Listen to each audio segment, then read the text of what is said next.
now, yes. So we are here for the Powering Talent Through Tough Times. We have João Figueirinhas with us. Thank you very much for taking the time.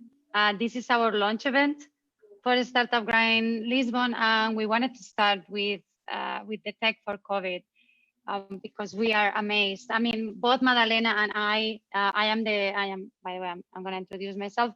My name is Estela. I'm the chapter director of Startup Grind Lisbon, and Madalena is the co-director, and João is the spokesperson for Tech for COVID movement and the CEO of Humaniaks.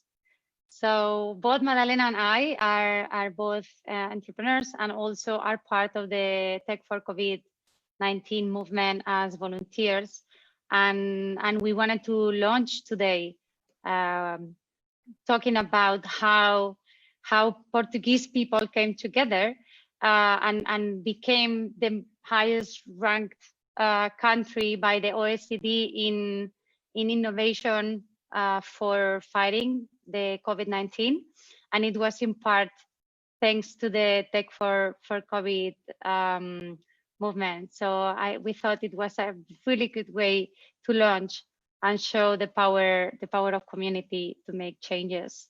So welcome, João, again. Thank you very much for the invite. And so today, how it's gonna work, we are gonna have just a few more minutes to introduce Startup Grind, since it's our launch. And then we are gonna go on a fireside chat with you, João, for around 45 minutes. And then at the end, we're gonna do a Q&A. So if anyone has questions, just please use the Q&A button that you are gonna find on the lower side of your Zoom. And Madalena and I, we will be trying to get your questions answered towards the end. So Startup Grind, for those of you who are not familiar, is the biggest community for entrepreneurs around the world. And we really like it because of the values, at least for me. I don't know what you think, Madalena, but the values are for me are really close. We believe in making friends, not contacts. We believe in giving, not taking, and we believe in helping others before helping ourselves. So they really resonate with us, and I think they also resonate very well with the Portuguese community after seeing what we went through and the way we went through. So we thought both Madalena and I would really like it, and we wanted to bring it back to Lisbon. There was a Startup Grind Lisbon a while ago. So we are happy to bring it back and have all of you back and invite you to be part of this community. And we have a series of events coming for next month. We are organizing 3 events. We are gonna tell you a bit more towards the end as well at the closing. And we aim to have 1 event every month as well, with big speakers and entrepreneurs and people hustling, breaking things, trying new things. So we are open for partnerships, collaborations, and suggestions. Because at the end of the day, we are a community. So this is for all of us. And now, finally, we're gonna go to the questions. So the first question, I think, João, is very obvious. How did the Tech for COVID movement start?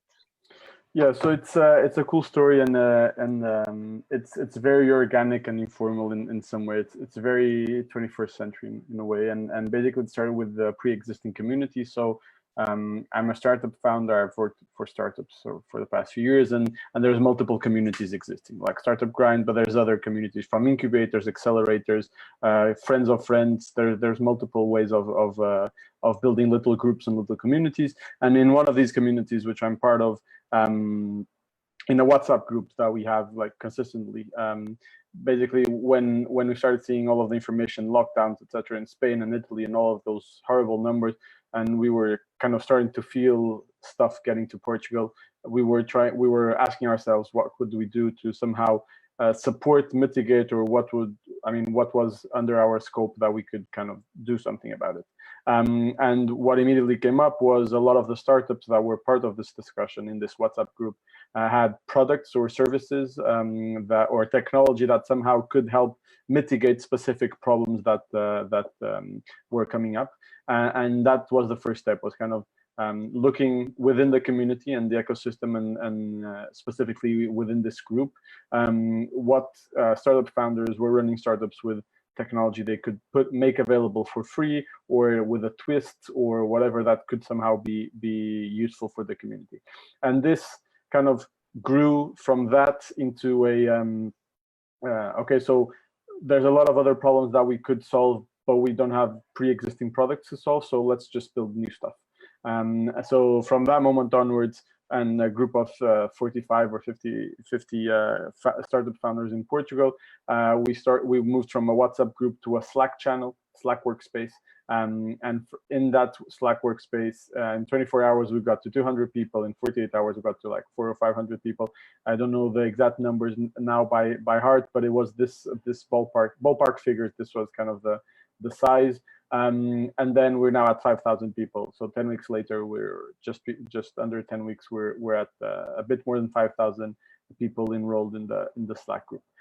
So this is how it started. It was very, very unanticipated and non-planned, and very organic in that aspect. But this is the story. Wow, that's really cool, actually. How organically everything started and the big impact. So how did you get involved? Like why did you get involved? What did it? Yeah, I mean, so it's a bit of what I just described. I think that everyone, I didn't go to check, to be honest, but I think that everyone that was part of this WhatsApp group was kind of got excited with the whole energy that was running through the discussions and the conversations. So I think that everyone felt somehow the need to participate and see what this group chat was going to transform into, and everyone was genuinely wanting to help and do something about it. And I think this is not only startup founders, but generally speaking, it's about I mean, you can see people, your neighbors and your family, and everyone is somehow wanting to help or do something, no matter how small or how big. And so I think that this was just, everyone has their own specific context, and this was our specific context. So it's just, we were building on a pre-existing kind of sense of community with startup founders, etc. So I think that, how did I get involved and why? I got involved because I was part of this WhatsApp group. And why? Because I think I wanted to do something about COVID. I didn't really know what, and it seemed like a natural thing for me to kind of connect to this group and this kind of dynamic and this movement, and that's what happened. Awesome.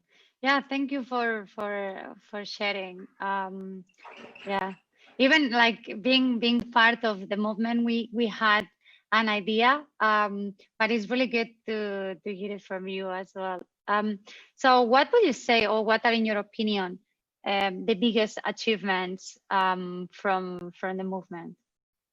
Yep. So I mean, what we basically do as a movement, and again, this wasn't planned, so we didn't like sit 50 people around and decide what we were going to build. But I mean, looking back, what Tech for COVID-19 basically transformed into is kind of a social impact, COVID-driven social impact incubator kind of thing. And what we're basically doing is creating a platform for volunteers who are interested and have ideas to build projects to actually be able to build them and give a platform. So a platform where a lot of volunteers with spare time or availability of time and commitment to kind of give out their skills to communicate and find each other. But at the same time, we already built the platform of services from cloud services to like email marketing to accounting to financing to crowdfunding so there's a series of services and perks, let's say, that we can provide any project there. So I think that this was the great kind of result, is to build a platform in such a short period of time that allowed for right now roughly 40 projects to be developed and to kind of take some kind of form and shape. And I think that's the really cool thing. Then, I mean, we could go into specific metrics for specific projects, and we'll probably do that a bit down the line. And that will also be part of our global success. Yeah, I think since you mentioned that metrics were really important through the process, and that's something I really like, is that it was very metric focused. So, and I think in the world we live in, and you need to measure, right, to know if you are doing the right thing or not. And that's what really is gonna make it, like, help you understand if you're really helping and how. And I think you were really good at the metric side, at least on the project where I was volunteer for in Rooms Against COVID. We were really metric driven. So that's something I shared as well in a post recently, because I was really thinking about it. And it's in times where uncertainty, when you have that kind of uncertainty, like when we joined at the beginning, I joined when we were only 200 people in Slack, which seems a long time ago, especially since we have been at home for so long.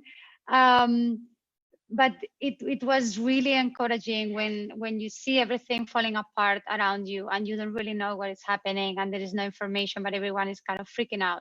To have measures, to have metrics every day, and to be able to measure your impact every day, and to know, like, okay, yesterday we helped these people, and then today we had double the people that, and then tomorrow we double again, and suddenly the numbers start growing, and you go every night, you go to sleep and you say, okay, you know, like, we are really, I can measure it, I can really see the impact of the work we are doing. And that was, I think, really important as well, to keep people motivated through the and if I can add, I think that I mean, we all work in different organizations in different shapes and sizes, and metrics and being able to measure what we do is obviously a very important part. When we do this in an informal context with no infrastructure, based on trust, because literally, I mean, maybe the first 50 people knew each other, perhaps the first kind of 150 or 200 people knew each other, but I mean, not a lot after that. We simply don't know who's participating. So, and in a kind of non-profit, or a kind of non-commercial, non-profit type of context, where we're looking at driving impact and driving social value, like, metrics are, I'd say, even more important than in kind of a for-profit company, because a for-profit company kind of, they are already accountable for their own success, and they have the results, and in a non-profit context where we're kind of giving out everything that we're doing and building, it's very easy to kind of lose touch of what we're doing. So, I mean, I'm sure there's things we could have, and we will probably still do better in the future. But I think that it was from the scratch, as part of kind of the spirit of the whole movement, that metrics and visibility and a certain level, high level of transparency was a relevant thing. That's why we have, like, transparency reports every week now, every other week.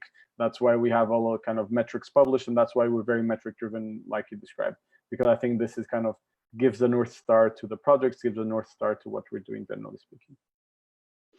Yeah, it makes a lot of sense, also taking into account that you partner up with basically the authorities and every single institution, like a lot of institutions got on board. So and that's I think a really important learning point for everyone, for all of us entrepreneurs.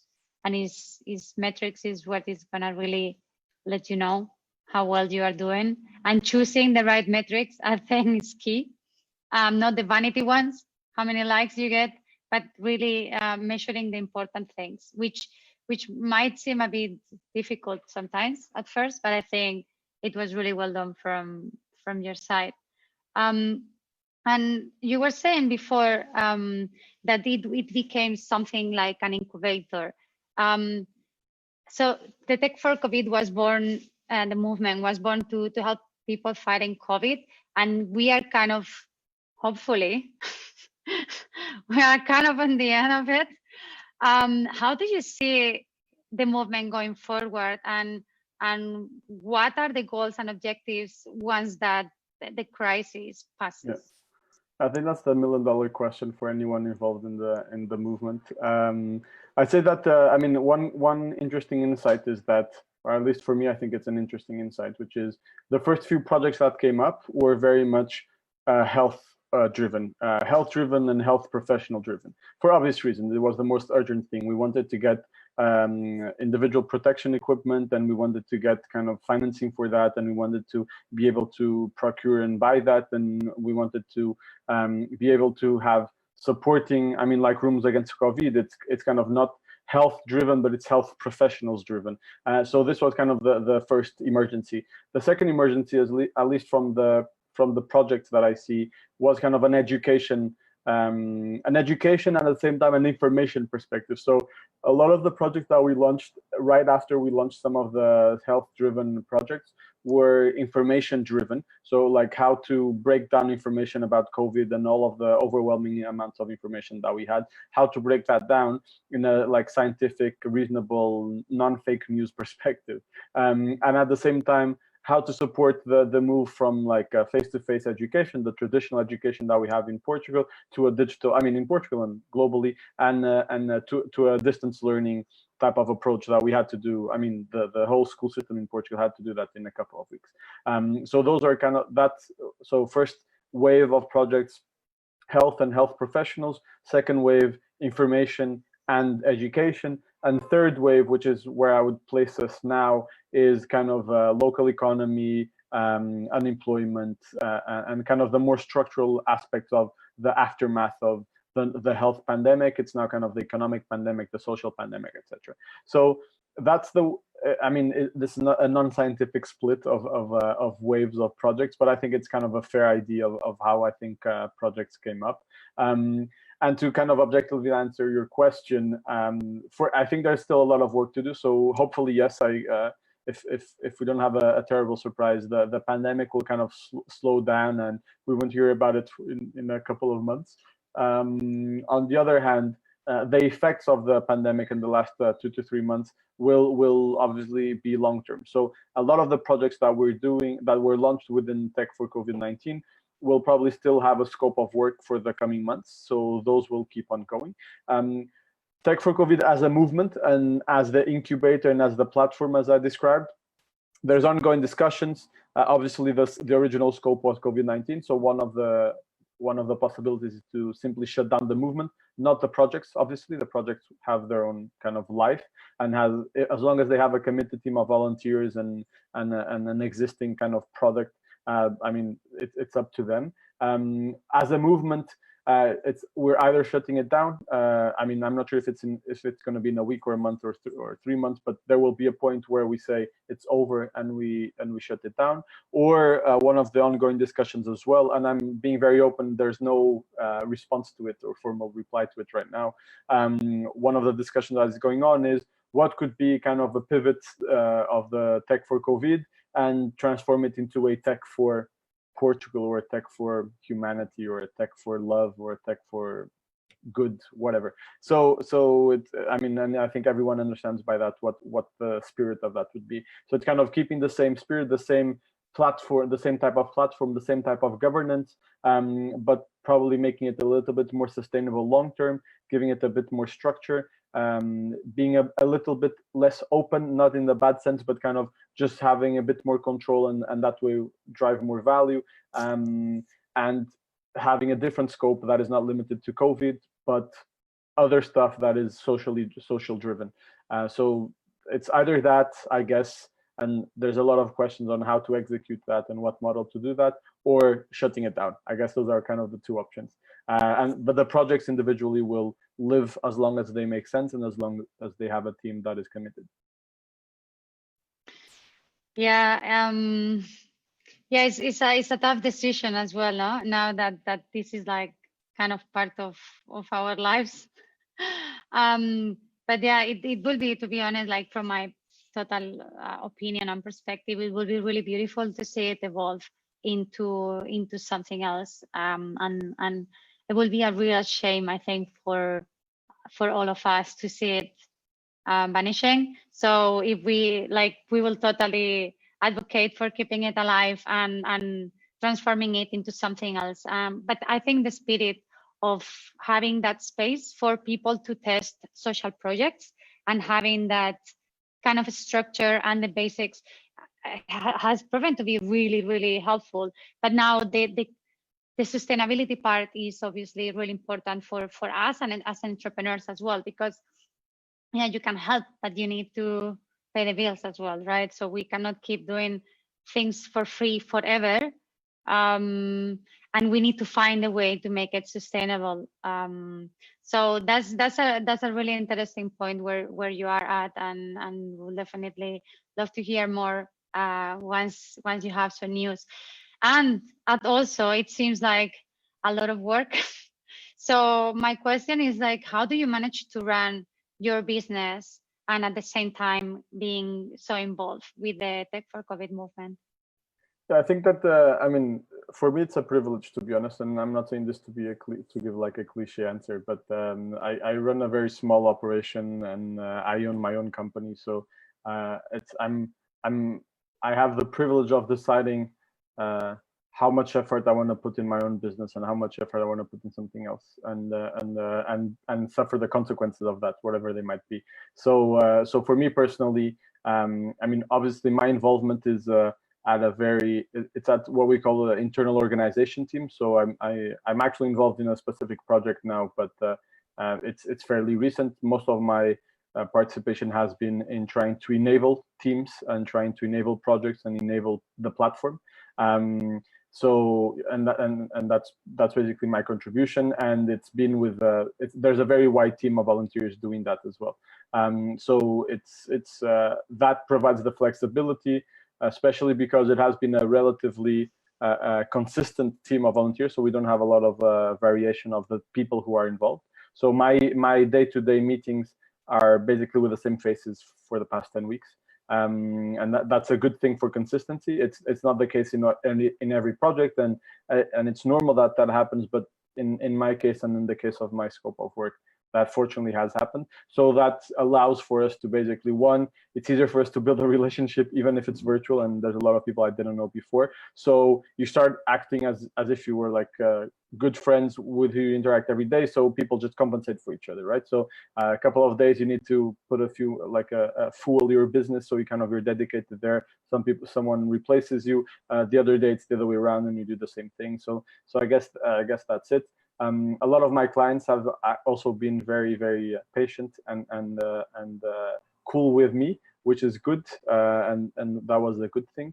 But I think it's about trade-offs. I have met a lot of startup founders who were super involved in the beginning because their business was being hit, and they couldn't do anything about it apart from managing the crisis.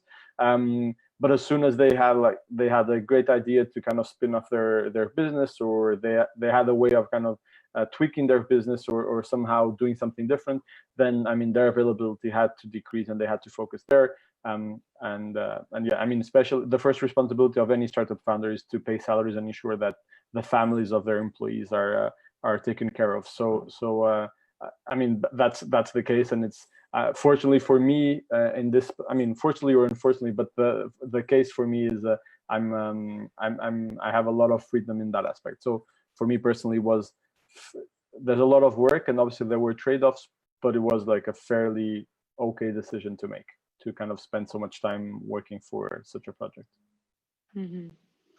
Yeah, thank you. Yeah, no, I was asking if you had any magic trick for productivity. No, just no, but it requires to be very organized when you are involved in different projects. And I know, because I've been exactly on that point where at the beginning, I just was working full time with the Tech for COVID, because yeah, everything was like stopped, business stopped, and then things start moving. So you have to kind of start juggling two things, and obviously times very organized with time. But I think everyone during this COVID I think most of the topics you could read in every single post you could see on social media were about productivity, working remote, time management. I think a lot of people was struggling. I mean, I can share one thing. I'm not sure if it's a productivity thing, but it's actually, I think it's a funny thing from these confinement moments, which is, so I have a dog. I actually adopted a dog during COVID-19, and I have to walk him. So he's not a big dog, but he has, I mean, every dog has to be walked for a long time every day. And so I scheduled his walk when I have daily calls, business calls or movement calls. So doing calls while we walk and while I walk the dog was actually a very efficient thing to do. That works super well.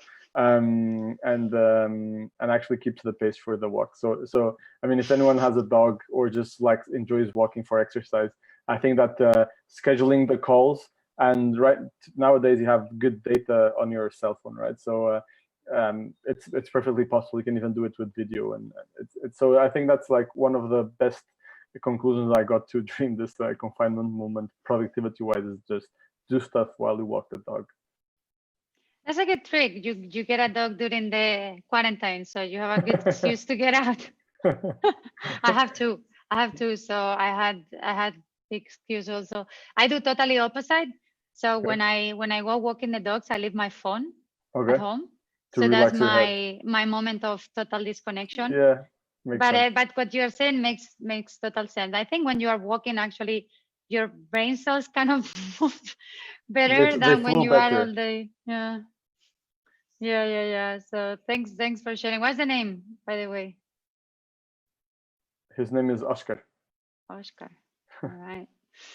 And so I didn't ask you, but your role on the movement was into the talent. I guess because your business, Humaniaks, also helps people to, hey, Oscar, so cute. So did you help people to reskill and add into talent? And now he wants, hey, Oscar. And oh my God, it's so cute. What would you say if since you're into reskilling and talent, what would you say are the most in-demand skills right now after everything that happened? Yeah, I think that as a general note, I mean, we can go into specific scopes of skills, but I think that as a general note, what people have realized is that being digital first and having digital literacy, organizational digital literacy, is a super relevant thing, and it's key for the future. And I mean, it's key for now, and it's going to be even more and more important. So I think that's, as a general scope, anything which is becoming more literate in digital skills is kind of, as a North Star, let's say, is relevant. And I mean, we're all kind of part of the startup ecosystem. So me saying this might seem like, oh, that's a very obvious comment. And it is. But if you think about all other types of organizations, the 70% of small, medium enterprises in Portugal that don't have a website, that don't have an email account, that's what we were talking about, right? So that's the 70% that I'm talking about, and it's the vast majority that have very little to no digital skills in the organization. And when I say about the organization, I'm not only talking about individual talent and employees within the organization who might be more or less literate in digital skills and digital stuff, but also the way that organizational processes run, and how everything is built, and how many tools you have, and how efficient those tools are, and all of that. So I think that that's the kind of the biggest challenge that we're facing, and kind of shifting to more concrete stuff, and perhaps focusing on looking at what companies who are already digital are looking for. We're talking about product managers. We're talking about kind of user experience, because if you go digital, everything is about the user. So the client is a user. It's not necessarily a face-to-face client. So it's not one or the other, but in the spectrum, there's clearly a need for thinking about things in kind of a user experience and a general service experience type of approach. So service designers, user experience designers, product designers, generally speaking, anything related to data, so business intelligence, data science. And I mean, to be honest, I'd say that I was part of a business intelligence team before, and I'd say that most of our work is being really good at Excel, and that's a very low standard when it comes to kind of data management. But there's a lot of people that don't know basic Excel, and I'm giving this as a very like stupid example, but this is what I mean. It's like if you're reskilling, everyone has to reskill to the next level. So we're not reskilling people who have never turned on a computer to become data scientists. That doesn't happen.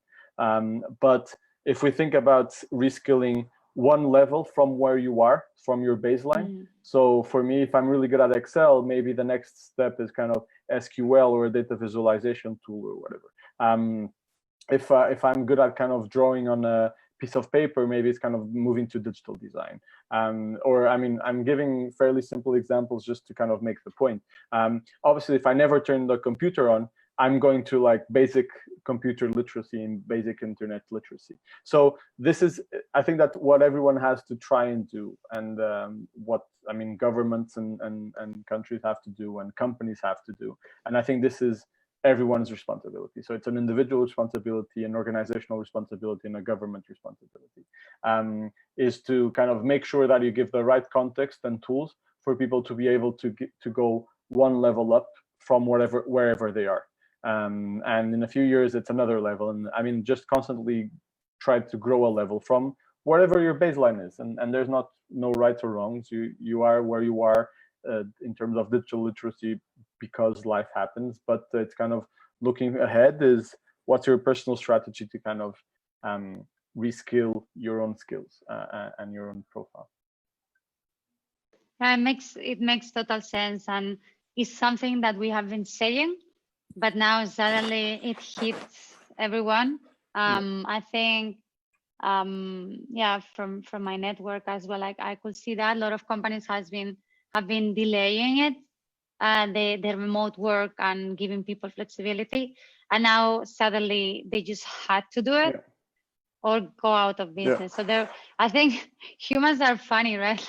Like you need to wait for something really, really strong, just to do something that you know or you knew you were supposed to do a long time ago, right? So I mean, and I don't think that we have to like now everyone goes remote and now we are all remote and we never see people. I mean, it's not things don't have to be extreme. I just think that all organizations as a concept and everyone individually should kind of try to be more prepared for different scenarios. Because I mean, to be honest, if I don't want to be at a stage where suddenly internet crashes and we don't know how to like talk to each other and be in an office sitting down next to each other. Like, I mean, it's the same. It's as likely, I mean, having to be 100% remote for a long time nowadays. I mean, it's such, I like chaos theory, and it's almost as likely as to like the internet crashing and you having to kind of go old school and offline again. Like, how does that work? Are we prepared for that? Or are we having the inverse problem, which is all of the startup-y people will just like feel depressed and stay at home because we cannot like act with non-internet lives. So, but I mean, but kind of looking at our current context, I think that one of the reasons why Tech for COVID-19 was able to happen was because the core group of people that were involved were very digital savvy and very digital literate. So like everyone had worked with Slack before, or if not Slack, like a similar tool. Everyone had done product management using Trello or Notion or whatever tools each project uses. Everyone knows what a website is and understands what a kind of content management system is and how to update the website. Everyone knows like basic HTML to tweak a few things on a specific tool or whatever. Everyone knew tools for virtually everything.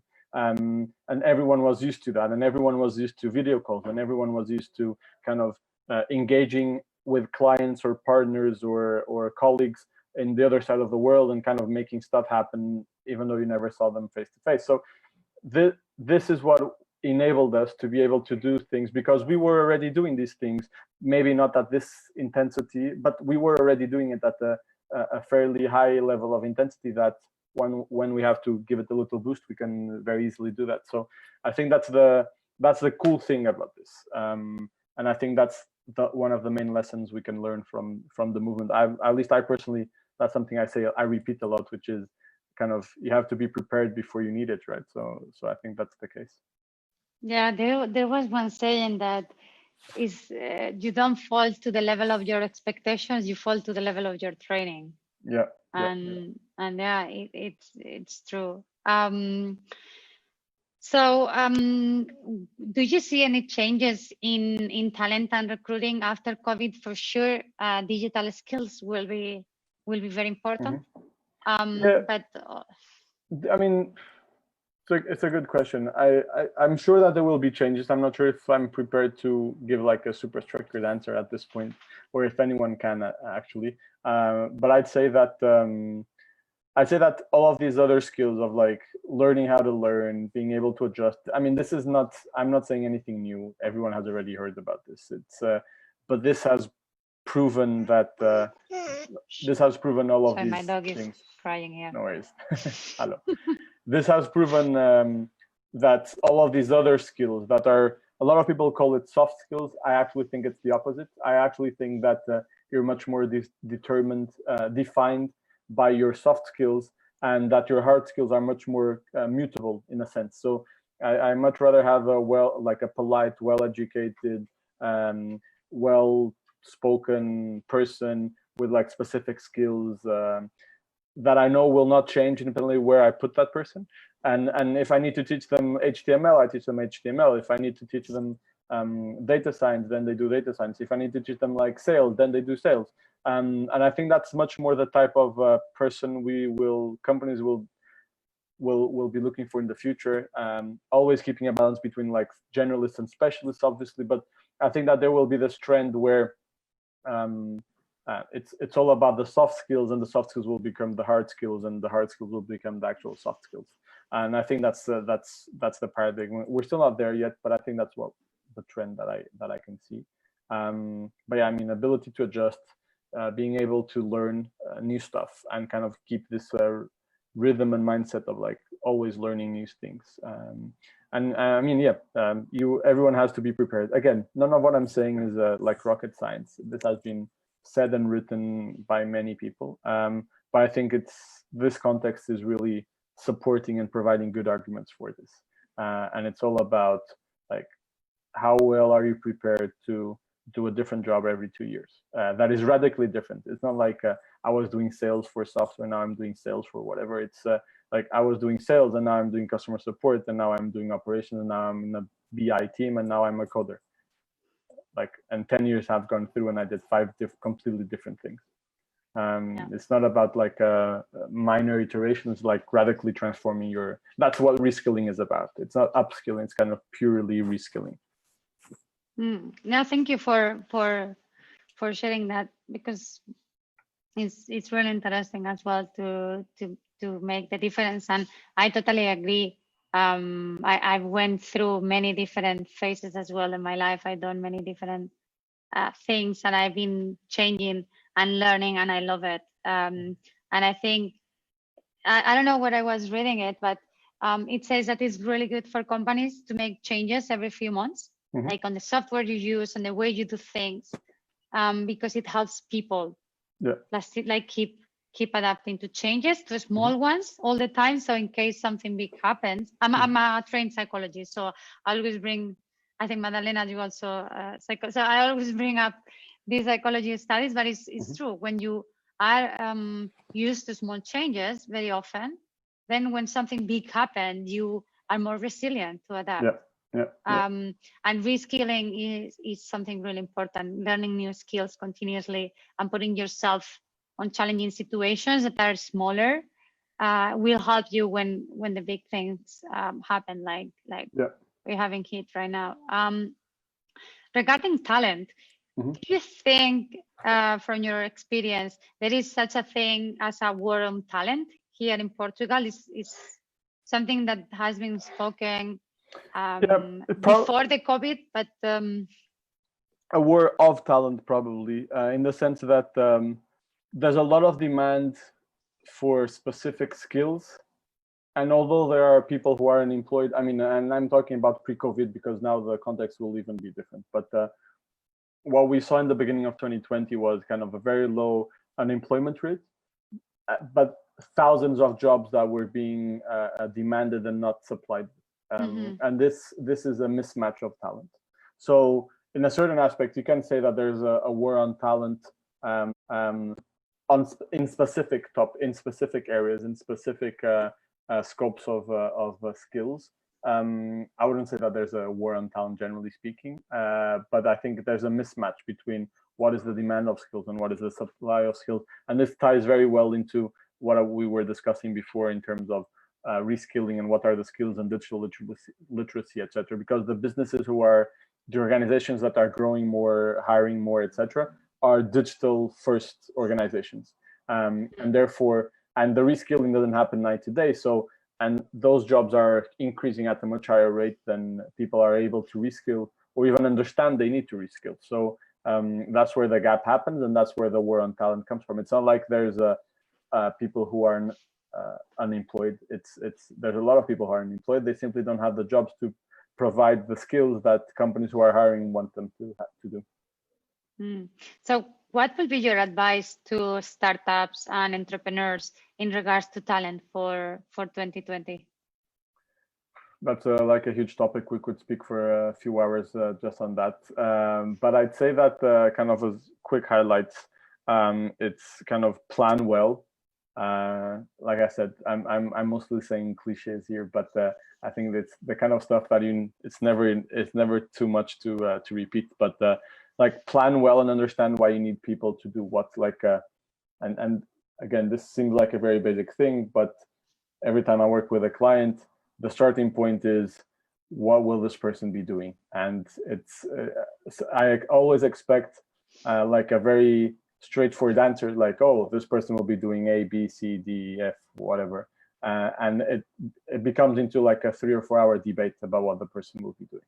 So I mean, having clarity is very useful to avoid like stupid hiring decisions and to avoid like awkward situations with new employees. It's also more efficient to kind of hire well. So I think that's kind of the core tip, is like hire well and set up like a good solid recruitment process with an in-house team or an external team or whatever. Like just build whatever the solution is or the execution method is, just like hire super well and spend and invest time in hiring. I think that's a general thing. The second, and kind of that's the other side of the coin, let's say, which is retain well. So actually take care of your team members. So the first thing you want to do is hire super well. The second thing you want to do is make sure that people are happy and want to stay at your organization. So hire well, retain well, like invest time, have people accountable for that. And the top leadership should be one of the key stakeholders in these two processes. So those would be kind of my very general tips for like approaching talent.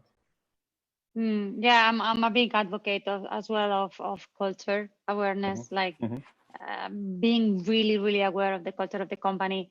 It's really important for the same topic, right? It's not only hiring the top talent, it's just making sure you engage them and retain them, and you give them what they need, and you hire knowing exactly what to expect from people, to don't create expectations that they are difficult to fulfill, and then people get frustrated, and then we all know what happens. But it's really expensive. I mean, one of the biggest expense for any company is their people. So it needs to be really a smart decision, and as you say, everyone should be involved, and it should be really strategical. That's for sure. So next month is Startup Grind Woman Month for us here at Startup Grind. And we are going to be focusing on the topic. And what is your opinion in regards to the lack of diversity in the tech ecosystem? Specifically, we are going to talk about Portugal because we are based here. So it's a big topic, and it's a super relevant topic. And I think that, that one kind of, I don't have the numbers top of my head, but there is an issue with diversity, and diversity can be seen in various ways. I don't think that we have what I call the American-driven diversity issues, which is in the US, there's a big emphasis, because there's a lot of actual diversity, there's a big emphasis on like gender, sexual orientation, religious preferences, background, etc. In Portugal, obviously, there's gender, there's sexual orientation, there's others, but the intensity to which different communities and different people exist is very different from what the US is, for example. And I don't think we see so much in like hiring, for example. And the US is like super, you cannot have pictures on CVs. You have to accept that you have someone auditing diversity, etc. You don't have that in Europe, generally speaking, I would say. And in Portugal, less and less, I'd say. But there are other issues in terms of diversity, in terms of female founders, investment accessed by women. And we're talking about not that there's kind of better or less diversity issues or problems, but we're talking about a very, very basic, it cannot even be considered a new topic, which is gender, women and men. We're not even talking about second and third stage. I'm going to call it this in a very non-scientific way, but kind of, we're not even talking about other types of diversities that have been more recent to come up and to kind of affirm themselves, and super relevant, super legitimate. But we're talking about very basic gender differences in like equal salaries for equal jobs, equal access to opportunities in terms of funding, financing, and all of that. So equal, like balanced conditions, equitable conditions, right? So to make sure that a woman who decides to be a mother is not prejudiced in her career because of that, and everything can be accounted for, and there's a system for that. So those things, I think this is a global issue. Obviously, there are countries that are better than Portugal in doing that, and I'm thinking about the Nordics. But generally speaking, I'd say that Portugal has still a way to go there. It will also be a way. It's a path that has to be followed not only by Portugal but by other countries, so that this is possible.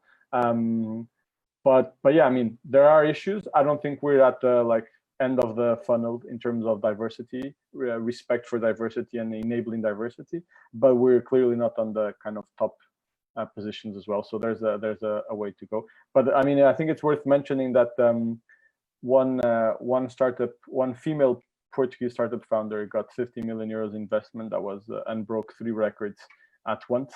That was Define Crowd today. So kudos to her, and I think it was. I mean, it's an exceptional signal and sign that we're sending, that we can actually get female founders to have huge amounts of money invested, independently of being female or male or whatever. So I think that it's the independently of is the key factor here. It doesn't matter if it's a man or a woman or where they come from or what's their sexual orientation or what's their religion.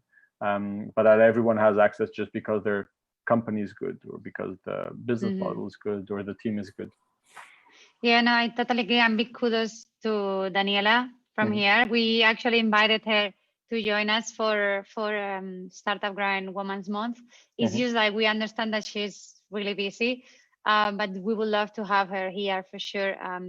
She's definitely a good role model, and that's one of the things that we want to showcase as well to the new generations, is that just because you are a woman or a man, it doesn't matter. Like we are all humans, and that's why also, I mean, the Tech for COVID always kept it like human to human movement, and I think that's what we are gonna see more and more. Luckily, historically, we have seen more discrimination, and thus we have those numbers, those low numbers, because of stereotypes.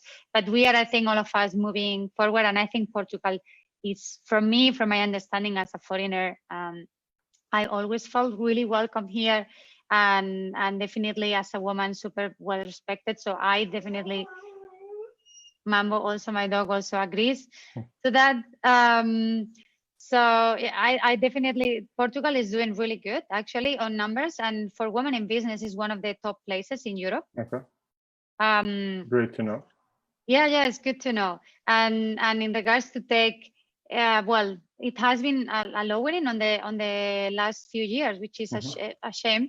We are also in touch with people from the Instituto Técnico de Lisboa for next month, because one of the panels we want to have 2 panels. here, one of them is going to be around women founders. And then the next panel will be around women in tech. So we have invited a few people as well from the Instituto Técnico. We have invited people, Ana Rita from Microsoft, and a few people as well to talk about the topic, about how we see Portugal going forward, and what can we do, all of us, to encourage more women. I mean, people, if you wanna tip, I think that one of the organizations that is doing great work about diversity, especially in the startup ecosystem, is the Portuguese Women in Tech group. So Inês and Liliana have been doing a great job there in kind of voicing, promoting, and actually creating good solutions to promote women in specific roles. So I think they could also be a great partner. They are also invited to our panel for Women in Tech, actually, Inês. Cool. So we are in touch with them. Yeah, we are trying to get together the community and have open conversations with everyone that is taking actions, everyone that is taking actions towards pushing Portugal forward. Because we believe that we don't talk about gender because of making I personally deeply believe that gender equality will bring, well, actually it's proven, not only I believe, but there are many studies that show that it will increase profitability, innovation, and will advance society in general. So it's not a favor to anyone, it's just a fact that it will help the country to go further. So I think it's really important to mention it. So thank you for sharing your views and your advice. And now we are gonna see if we have any questions. Madalena, do we have anything? I'm checking as well. No questions so far. I don't think we have any questions so far. I do have a question that I wrote down, and I'll just go ahead and ask while people maybe are thinking about their own. Just in terms of going back to the Tech for COVID movement, you said you guys had some plans for the aftermath now that COVID is hopefully dying down and we can go back outside soon. What kind of projects can we hope to see now for the aftermath? And is there any, the second question is, are there any projects throughout this whole time that really impacted you that you want to bring light to, or that you think people should really know about? Yeah, I think that the way that we look at projects, I mean, this is a very personal view, to be honest. I think that some projects had a beginning and an end, and they will have, I mean, they can be transformed, but their impact will be niche. And actually, to be honest, one of the projects I'll refer, which I think is kind of one of the best projects we had, but that it will be, I don't think there's a context for it to continue unless there's a new peak, but like outside the COVID pandemic, I don't think there's a lot of space for it, which is Rooms Against COVID. So the whole operation that was built was incredible. The impact was amazing. It made, the purpose was cool. It made a lot of sense. It had, operationally had a lot of impact. There is a few niche kind of social problems that can be addressed using a similar model and that we are exploring, but it will never be at the scale or at the dimension that we were doing this, because, I mean, just because it doesn't make sense and because the supply of rooms were business models that will now hopefully come back to kind of exist and all that. So that's kind of one of the examples. A few other projects like the medical appointments, virtual medical appointments. Those are like startups that already had this business model, and they simply opened their product and their platform for free during a specific amount of time. So that will kind of go back to running as it was in a profitable commercial model as soon as kind of these few weeks for free stop. So those are a few examples. I think that one of my personal favorite areas is education, and I think that so one of the projects was Student Keep, which basically collected, we're on the path to collect a total of 2,000 computers. We have delivered 600, I believe, but we already have 1,400 more to kind of that are being prepped to be delivered for students that did not have a computer to access education and distance learning and school. And that will basically, there's a limited amount of students who don't have a computer. It's a huge number, but it's limited. It's, if I'm not mistaken, between 12 and 15,000 students. So once we get to 15,000 students, even if we continue after COVID, then it's kind of, I mean, obviously it's kind of, there's an end there, and then it's more of a maintenance thing because computers break down and stuff like that, but it's kind of a maintenance thing, right? Yeah. So that project will probably continue, but in that scope, and there's an end to it. One other cool project in education is the Tools for Edu, which is basically a content platform that teaches parents and teachers how to use video call software, but more than that, how to enable the fact that and how to take and do good stuff with the fact that you're doing distance learning to actually improve the pedagogy. And kind of there's a lot of content on how to do great distance learning sessions in kind of wide kids for different ages. So there's a lot of content there, and that one will probably still make sense in kind of a long term. So these are like a few of the projects. There's plenty more projects. I think that in the future, and not thinking about existing projects, because those will just be adjusted to whatever we can adjust them to still have an impact. I'd say that we will always focus on, so our North Star is social impact and general enablement. So I'd say that working with government will be kind of one thing that we would be looking at, because government is the biggest enabler of us all. So kind of being able to enable government to enable the community, I think, is kind of a great spend of energy, because you can really maximize impact. And I think that generally speaking, the social sector is, I mean, wide sense, is needs a lot of work. So there's a lot of inefficiency. There's a lot of like good talent, good intention, and kind of good structure, with a bunch of inefficiencies, with very little digital literacy. I mean, I challenge you to give me 10 NGOs in Portugal that haven't started in the last year or so, that have an efficient organization and that have like a digital structure that can be leveraged. I'm not sure if you can find 10 that operate at like a decent level, whatever that means. So that's probably one other scope that we might be able to have. So yeah, a few ideas there. There's actually a lot of ideas, but a few insights there on that. That's good. Okay, cool. So a lot of cool stuff coming ahead, hopefully. Hopefully, yes. I'm one of the ones in favor of tweaking and pivoting the movement to a more general movement outside the COVID scope.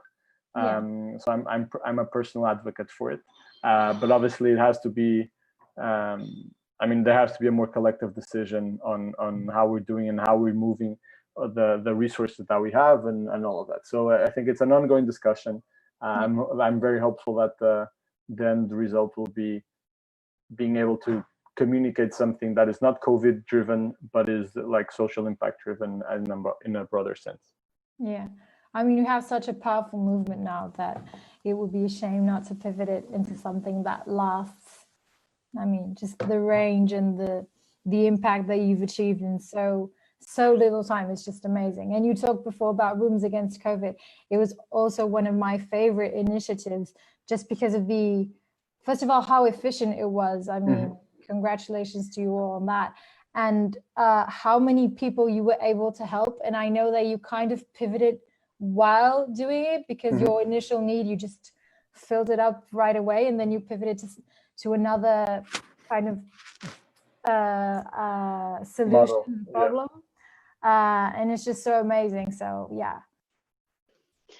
Yeah, I think it was pivoting is interesting when you, the funny part for me, it was like, was so natural, the pivoting thing, right? Like, okay, it's part of the need, right? We need, like, there is a need, and this work with this audience, there is more people with the same need. So would you just start like, and everyone was really willing to help. So I think it's beautiful. So that's why I would love to see as well the Tech for COVID pivoting to serving, because the needs are there, right? And so having this structure will be really beautiful. So we are advocating here with you as well. Yeah. I think this is a great project, to be honest. I know I'm very biased, but it's a great project. Well, Madalena, you wanna add or mention something else?